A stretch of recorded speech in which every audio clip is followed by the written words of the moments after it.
মানুষের এই অন্তর, এটাকে নরম করার জন্য আল্লাহ পাক কোরআনে কারিম দিয়েছেন। এই যে স্বর্ণ দেখতে পান, স্বর্ণ সোনা যদি কেউ সারা জীবন আগুনের ভেতরে রেখে দেয়, জীবনও গলাতে পারবেন না।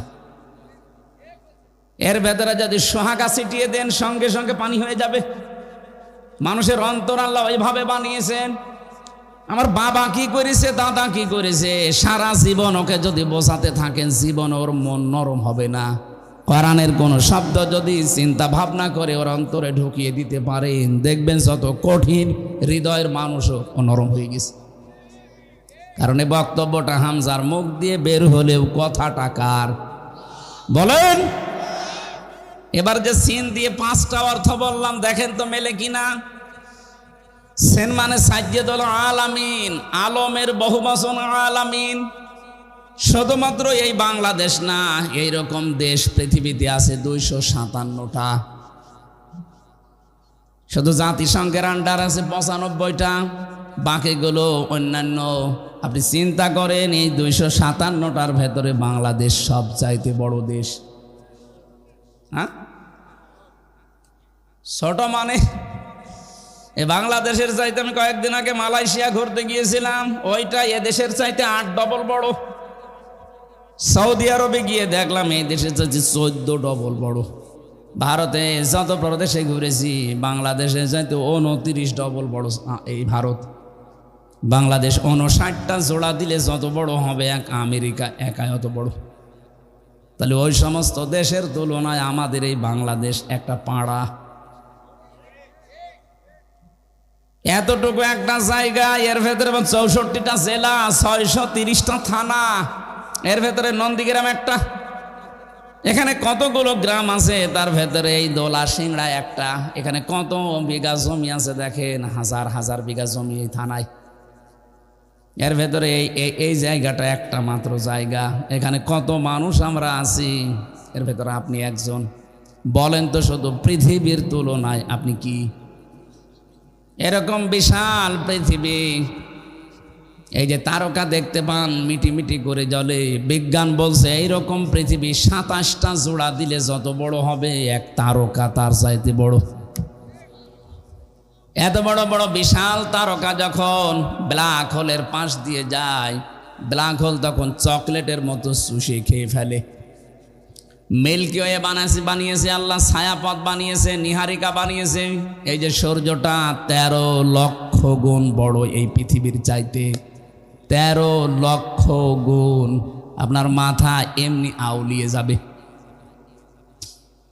তাহলে আলামিন দিয়ে আল্লাহ কি বুঝিয়েছেন দেখেছেন? শুধু এই বাংলাদেশ না, শুধু এই পৃথিবী না, যত জগৎ আল্লাহ বানিয়েছেন, যত জগৎ, সব জায়গায় আল্লাহর কথা যেমন চলে, মুহাম্মাদুর রাসূলুল্লাহর কথাও ওইরকম চলে।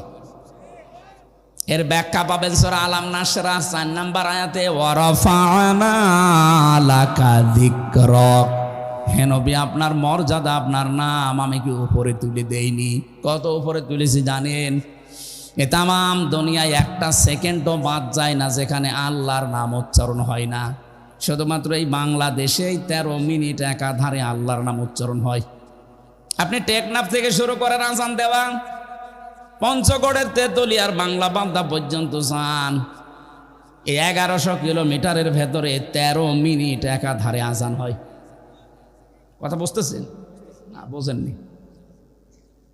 টেকনাফেরও একেবারে শেষ মাথা, যেখানে টেকনাফ নদী, নাফ নদী, একেবারে বাংলাদেশের শেষ গ্রাম যেখানে, ওখানে যখন আল্লাহু আকবার আজান দেয়, ওর হয়তো 2 মিনিট পরে কক্সবাজারে দেয়, ওর 2 মিনিট পরে চট্টগ্রামে দেয়, ওর 2 মিনিট পরে টাঙ্গাইল দেয়, ওর 2 মিনিট পরে দেখবেন দিচ্ছে হয়তো রংপুরে, এর 2 মিনিট পরে ঠাকুরগাঁও, এর 2 মিনিট পরে বাংলা বান্দা। পুরাটা হিসাব করে আমরা দেখেছি 13 মিনিট একাধারে আল্লাহর নাম হতেই আছে। এতটুকু দেশে যদি 13 মিনিট একাধারে হয়, 257টা রাষ্ট্র, তাও কত বড় বড় রাষ্ট্রের খবর দিলাম বলেন। এ তামাম দুনিয়ায় একটা সেকেন্ডও বাদ যায় না যেখানে আল্লাহু আকবার শব্দ উচ্চারণ হয় না। যেখানে আল্লাহু আকবার উচ্চারণ হবে, সঙ্গে সঙ্গে উচ্চারণ হয় আশহাদু আন্না মুহাম্মাদান আবদুহু ওয়া রাসূলুহু। আজান দেওয়ার সময় রাসূলুল্লাহর নাম বলা হয় না? এই যে রফানা এক আলিফ টান আছে, আমি নিজে আপনার নামকে রফা করে দিয়েছি, এত উপরে দিয়েছি মানুষের কল্পনায় ধরবে না। মানুষ যদি দুনিয়ায় কেউ আপনাকে না মানে, এরকম জগৎ যত বানিয়েছি সেখানে আল্লাহর নাম উচ্চারণ হবে, পাশে আপনার নাম উচ্চারণ হবে।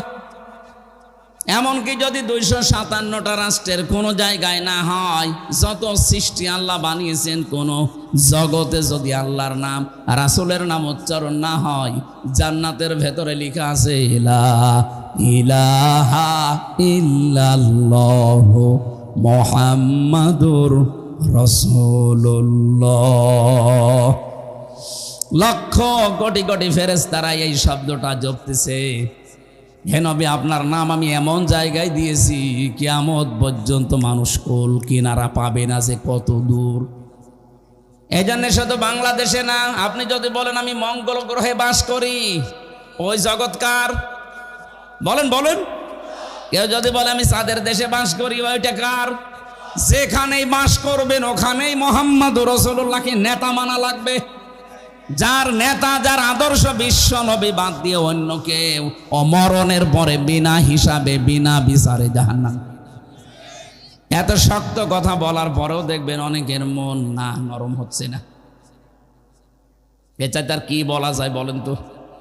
এরপরেও যদি আপনার বিবেকে দাগ না কাটে, আমার মনে হয় আপনার বিবেকের ওপরে কুকুরে প্রসাব করিস।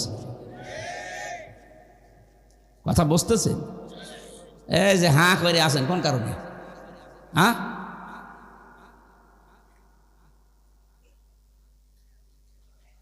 তাহলে সিনের প্রথম সামারাইজ কি? যত জগৎ আল্লাহ বানিয়েছেন এটা নাজ্জালুল আমরু বাইনা হুন্না, এটা সূরা তালাকের ভেতরে আছে। যত জগৎ আল্লাহ বানিয়েছেন প্রত্যেকটি জায়গায় আল্লাহর বিধিবিধান নাজিল হচ্ছে, ওখানে যারা আছে তাদের জন্য আল্লাহর বিধান ওই রকম। এখানে যেহেতু মানুষ বাস করে, মানুষের জন্য বিধান। আসমানে আল্লাহ যাদেরকে রেখেছেন সেখানে ওই রকম বিধান আল্লাহ দিয়েছেন। যত জিনিস আল্লাহ বানিয়েছে তার জন্য আলাদা আলাদা বিধান যেহেতু আছে। আর ইয়াতানাজ্জালুল আমরু বাইনা হুন্না, যত আসমান জমিন আল্লাহ বানিয়েছেন আমরা জানি 7 তবকা আসমান জমিন, 7টা হলেও তো 7 জায়গায় মানুষ নেই, আছে। আসমানের উপরে হয়তো আমাদের মতো মানুষ নেই, ওখানে অন্য জাতি আছে, কি আছে আমাদের কল্পনার বাইরে, কিন্তু সেখানে আল্লাহর বিধান নাজিল হচ্ছে। সেখানে আল্লাহ ওদের জন্য কি লাগবে সেটা দিয়েছে, কিন্তু পাশাপাশি মুহাম্মদুর রাসূলুল্লাহর আদর্শ সেখানেও মানা লাগবে। প্রশ্ন আসতে পারে ওরা তো মানুষই না, কি মানবে? ওদের জন্য যেরকম, যেমন পাখি, পাখি কি মানুষ বলেন? কিন্তু পাখির জন্য আমার নবী মুহাম্মদুর রাসূলুল্লাহকে আল্লাহ রহমত করে পাঠিয়েছিলেন। হযরত উমাইর রাদিয়াল্লাহু তাআলা আনহু ছোট মানুষ, তিনি খেলা করছিলেন ধোলা নিয়ে মরুভূমির ভেতরে। নবী যে মসজিদে নববীতে নামাজ পড়তে যাবেন, দেখলেন উমাইর একা, পাখিটা নেই। ডাক দিয়ে বললেন, উমাইর কেমন আছো? তোমার সেই হলুদ পাখিটা কই? হযরত উমাইর কেঁদে ফেললেন। ডাক দিয়ে বলে, হে রাসূল, আপনি এত বড় মাপের মানুষ, আপনি শুধু তো এই মক্কা নগর নিয়ে চিন্তা করেন না, মদিনা নিয়ে চিন্তা করেন না। আপনাকে আল্লাহ তামাম দুনিয়ার জন্য নবী পরে পাঠিয়েছে। আপনি আমার মতো ছোট মানুষের খবর রাখেন, এমনকি আমার ওই পাখির খবর পর্যন্ত আপনি রাখেন। কথাটা কত দূর গিয়েছে বলেন তো? দ্বিতীয় নম্বর অর্থ সিন মানে সাজ্জাদুল বাশার, বাশার মানে মানুষ, বাশার মানে কি? মানুষ পদবাচ্যে যারা বিবেচিত তাদের জন্য মুহাম্মদুর রাসূলুল্লাহকে নেতা মানা লাগবে। এটা দুনিয়ার বিষয় হলে আমি বলতাম না, কারণ মরণের পরে প্রতিটি মানুষ কিন্তু তার নেতার সাথে উঠবে। কথা বলেন? ইয়াওমা নাদউ কুল্লা উনাসিম বিইমামিহিম, সূরা বনী ইসরাঈলের ৭১-৭২ নম্বর আয়াতে আছে। আল্লাহ পাক বলেন কিয়ামতের দিন প্রতিটি মানুষকে আমি আল্লাহ আমার সামনে দাঁড় করাবো তার নেতার সাথে। কার সাথে? নেতা যদি মুহাম্মদুর রাসূলুল্লাহর আদর্শের অনুসারী না হয়ে লেনিনের আদর্শের অনুসারী হয়, লেনিন যে জাহান্নামে যাবে আপনাকেও কিন্তু জাহান্নামে যাওয়া লাগবে। আমি ইঙ্গিত দিলাম, আশা করে আপনি বুঝে ফেলেছেন, এত ব্যাখ্যা করা লাগবে না। 3 নম্বরে সাইয়্যিদুল কাউনাইন। কাউনাইন মানে উভয় জগৎ, শুধু এই জগৎ না, এরপরে যে জগৎ আসতেছে ওই কিয়ামতের ময়দানের জন্য আমাদের নবী মুহাম্মদুর রাসূলুল্লাহ থাকবেন নেতা। সমস্ত নবীরা যেখানে ফেল করে যাবে সবাই এক বাক্যে বলবে আমাদের আর কিছু করার নেই, তোমরা যাও। সকলের নেতা সাইয়্যিদুল বাশার মুহাম্মদুর রাসূলুল্লাহ, তার কাছে যাও। 4 নম্বরে সাইয়্যিদুল আম্বিয়া, শুধুমাত্র মানুষ না, শুধুমাত্র দুনিয়া উভয় জগৎ না, আল্লাহ বলেন নবী যাদেরকে পাঠিয়েছিলাম তারা পর্যন্ত বিশ্ব নবীকে নেতা মেনে নিয়েছে।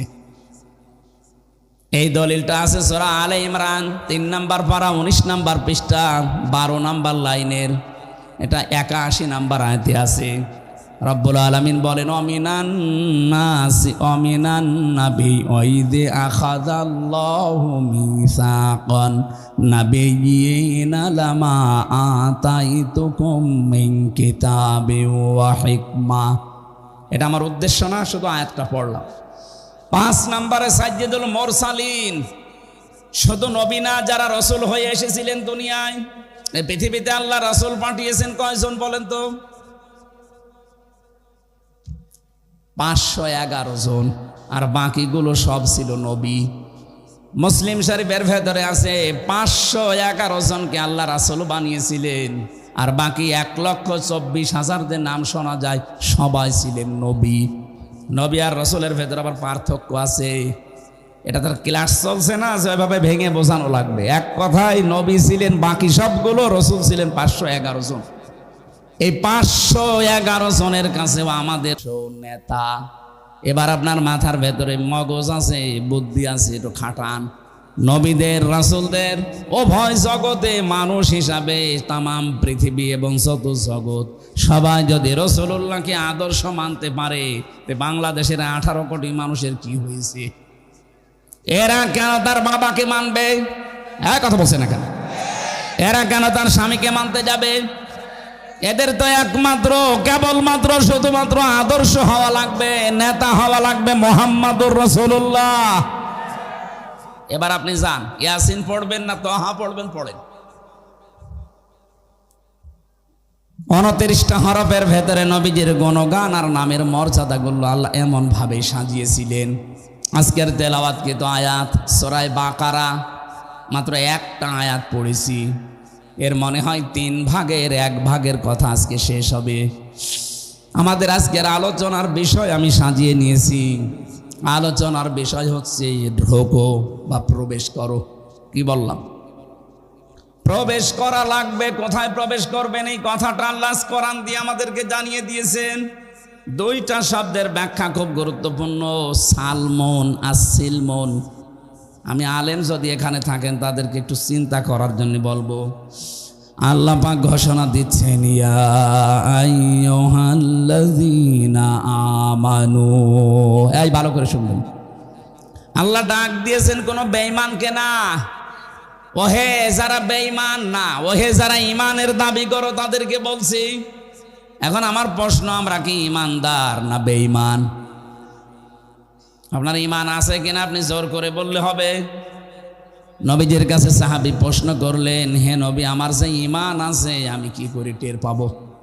আমার যে ঈমান আছে ভেতরে আমি কিভাবে টের পাবো? এর লক্ষণ কি? নবীজি বললেন ইদা সাররাতকা হাসানাতুকা ওয়া সাআতকা সাজ্জিয়াতুকা ফান্তা মুমিন।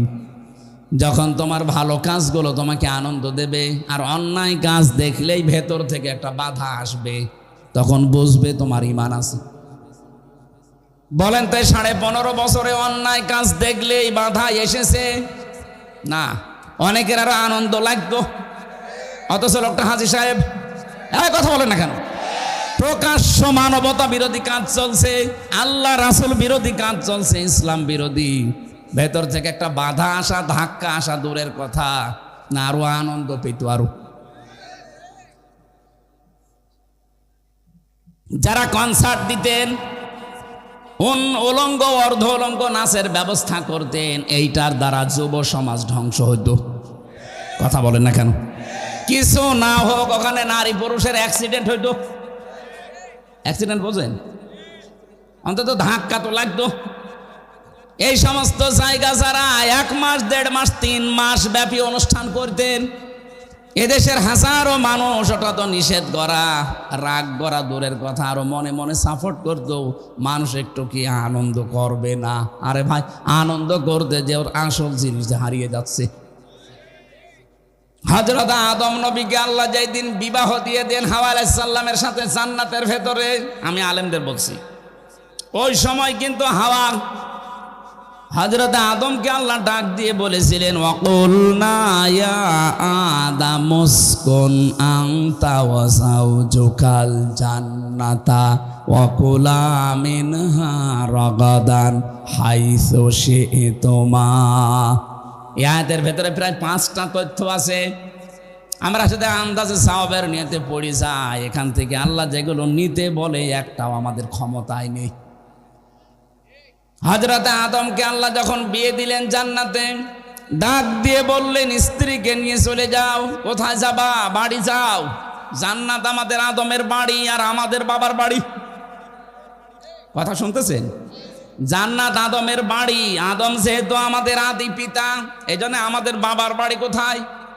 তাহলে এই আয়াত থেকে প্রথম মাসলা কি আসে? এখানে যারা আলেম বসে আছেন বলেন তো, এখান থেকে প্রথম মাসলা কি বের করা যায়? আরে ভাই, চিন্তা ভাবনা না করলে আপনি কিসের আলেম? আপনার নামের আগে আলেম লেখা আছে, মাওলানা লেখা আছে, আপনি একটা জিনিস চিন্তা ভাবনা করে বের করতে পারেন না, আপনি আর আলামিন তো সমান। আপনার তো চিন্তা করা লাগবে এই শব্দটা আল্লাহ কেন দিলেন। এটা তো জান্নাতের বিষয়, দুনিয়ায় আল্লাহ কেন দিয়েছেন? ওয়াকুলনা ইয়া আদম উসকুন আংতা শব্দটা আল্লাহ আংতা না দিলেও পারতেন। আংতা তুমি নিজে, অসাউজকাল জান্নাহ এবং তোমার স্ত্রী জান্নাতে চলে যাও। কি সুন্দর সূক্ষ্ম বিষয় এখানে লুকিয়ে আছে। আংতা শব্দটা মানে তুমি, এটা না দিলেও তো অর্থ বাংলা হয়ে যায়। আল্লাহ কেন এই শব্দ দিলেন? আবার এটা জান্নাতের কথোপকথন, ওইটা বাদ দিয়ে আল্লাহ দুনিয়ায় আমাদেরকে দিলেন কেন? এই জন্যে দিয়েছেন কারণ পৃথিবীতে এই বিবাহ শাদী এটা কিয়ামত পর্যন্ত চলতেই থাকবে। কথা বুঝতেছেন? কিন্তু বিবাহ শাদী চললে চলবে বিপরীত লিঙ্গের সাথে, হয়তো নারীর সাথে পুরুষ, পুরুষের সাথে নারী। এখানে শুনছেন না?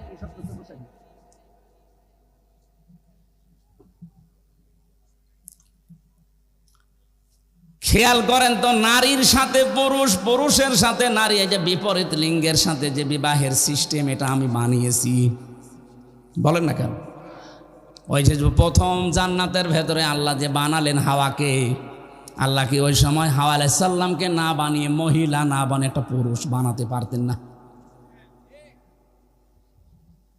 নারীর কাছে পুরুষের যে মর্যাদা, যে সুখ, যে আনন্দ, যেটা আল্লাহ লুকিয়ে রেখেছেন একটা পুরুষের কাছে কিয়ামত পর্যন্ত ওটা পাবেন না। অথচ আজকে আল্লাহর এই সিস্টেমটাই অনেকে পাল্টিয়ে এখন সমকামিতা আরম্ভ করছে।